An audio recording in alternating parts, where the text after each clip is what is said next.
Alright, installing the Viofo A229 Ultra on this 2025 Camry XSE hybrid. If you're like me, you don't like messing around with electronics, especially on these new vehicles. But let me tell you, don't make this harder than it really is. Wiring on the right side, tucking the wiring into the headliner all the way across, bring it to this corner here. Get a plastic pry tool, that way you don't scratch anything. Run the wire across here underneath. There's a gap right here, it'll fit real nicely. That way you don't have to mess with the airbag. Run the wire underneath this sealer, the door gasket, all the way down. Tuck it just underneath. There's a gap right there for you. Real simple. Bring it all the way down. Take these parts off. You have to pull this off first. Just pull it straight up. It'll be a little firm, but it'll snap off. And then this has a little bolt, a screw here that you unscrew first, and then pull this panel straight back. The fuse that you're going to use comes from right here. Take this fuse cover off, and the way you do it is you just pull down this tab and it pops right off. The fuse that you're going to use for your system is going to be the radio fuse right here. That's going to be your constant. Mine is a 20 amp. You may have a 15 amp. But Camrys are essentially all the same depending on what system you have for your entertainment. I have the bigger system, so I guess that's why they use a 20 amp. For your ACC power, I confirmed it. It is off until I turn the ACC power on. And it is this USB number 1 or number 2. It's a 10 amp, so pull either of those out. That is your ACC power. Just so you know what fuse to use, add a tap, that is, add a fuse. Use this one right here. See that? That's the one that you're supposed to use for the Camry. And then if you're like me, you have what you have. Just use this particular tool right here for crimping it on, and then take care of that. Don't forget, take this module right here, and if you look at it, this is how much power you're going to allow to be used for your battery before it shuts off.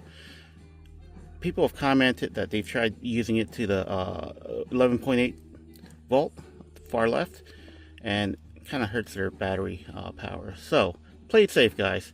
Push it all the way to your right, and that way you have it shut off at 12.4. That way it's, you know, if you're risk adverse like I am, that's what you do. Alright, there you have it. I've crimped on the two fuse add fuses, and I pulled one fuse out from the panel and put one in just to make sure everything fits nicely.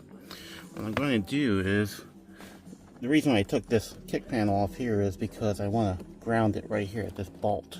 That is a good ground point right there. I've tested everything that way. You don't have to. Make it simple on yourself. You know, go with what's proven. Just like most Toyotas, this bolt right here is going to be a 10 millimeter. So you use a little wrench and just loosen it up a little bit so you can put this negative ground on here. It's going to come like that. So you put that in, and you'll see I tucked in the cabling and the wires behind this with a little zip tie. It's out of the way and behind the kick panel here, and that way these two fuses can go easily into here. Now you're not going to be able to put the cover back onto this fuse box here, so put the cover in your glove box. You're going to need it. You need a diagram to know what's what. Okay, here's the finished product. Bundled up tightly with the zip tie in the back, using that plastic structure right there. I pulled the wires back through underneath this section right here, just so that you can plug that in here, because the way the orientation is, the fuse is facing outward. So and then here you'll see that I pulled the ground wire back and put it right in let's test it out.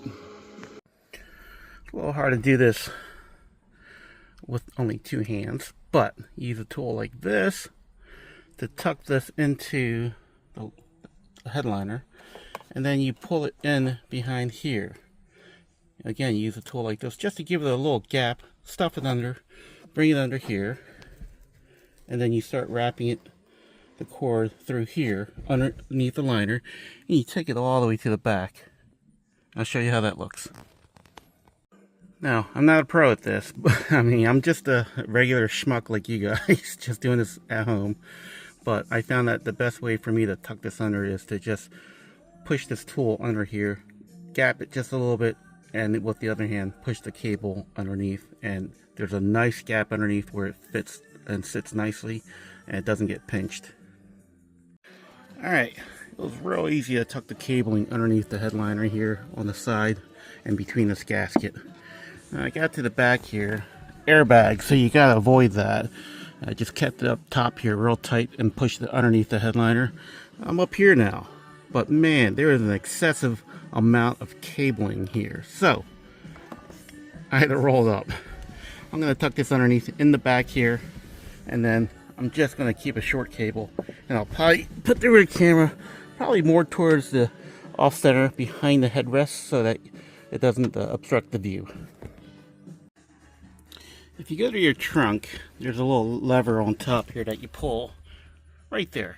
That little plug dead center of the camera. You pull that and it'll allow you to fold the seat down. See? So that makes it real easy for you to access and get back here. And the other thing is that this panel back here, there's a little, right there, that turquoise color piece that pops out. So that'll give you full access to tuck your coiled up wire inside here to hide it. Make sure you zip tie it all together so it doesn't get all wild and get in the way of the airbag. If you look carefully, the airbag kind of comes across here. Okay, testing out the camera here, setting up. I'm on the East Coast, so GMT +5. It's supposed to be anyway. Satellite, miles per hour. Format, yes. There you go. Memory card format successful. There we go. Bam.